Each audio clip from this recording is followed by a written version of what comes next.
Today we are on a quest, and that quest goes into action figure collecting to find the last amazing friend. Yeah, but I can hardly see. Can I do your windshield? The wall crawler. The webhead. Just your friendly neighborhood Spider-Man.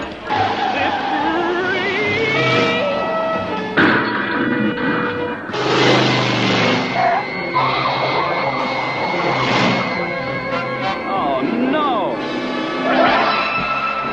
Oh, yes.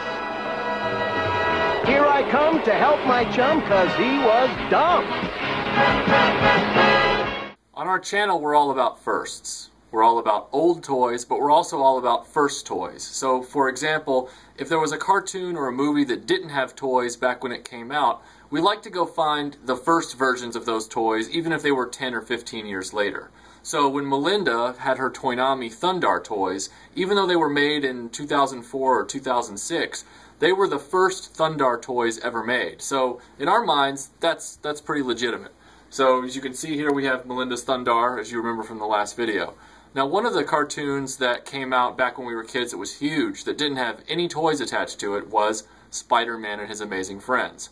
There was a Hasbro 3-pack that was released just a few years ago that now goes for close to $100 online, which I think is ridiculous because it doesn't come with any accessories and the figures are as big as the Hasbro G.I. Joes. I'm not going to pay $100 for that. But what's interesting is there's actually kind of a retro combination that you can put together of Spider-Man and His Amazing Friends from the Toy Biz legacy of Marvel Toys.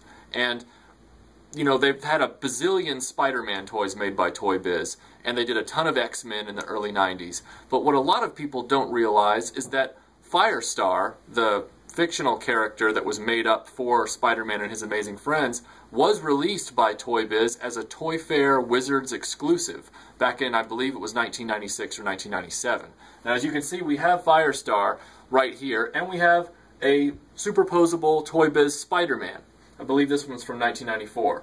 What we don't have to complete the retro Spider-Man and His Amazing Friends toy trio is Iceman, and that's what we're going to go look for today. But not online. We're going to go local.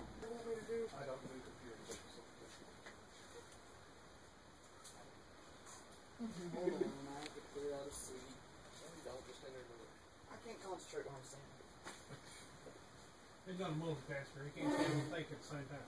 It's difficult. Okay, where am I doing? Where am I going? Oh, what program do I open up to start looking for that? We drove out an hour. We drove back an hour. We were there about 2 hours in between, and it was a great visit. If you can't find it at Billy's Toys and it's from the 90s, then you're looking for something extremely rare, because I think that's Billy's niche.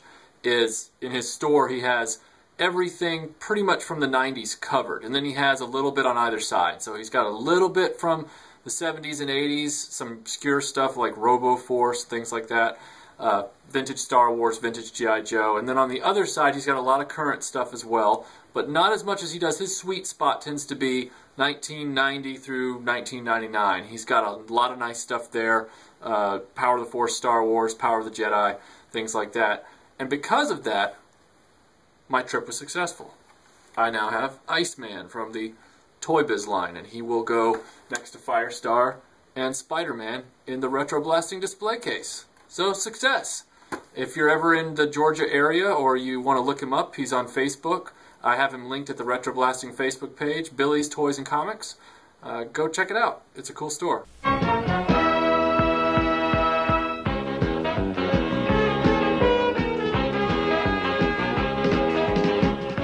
Spider-Man and His Amazing Friends, Iceman and Firestar.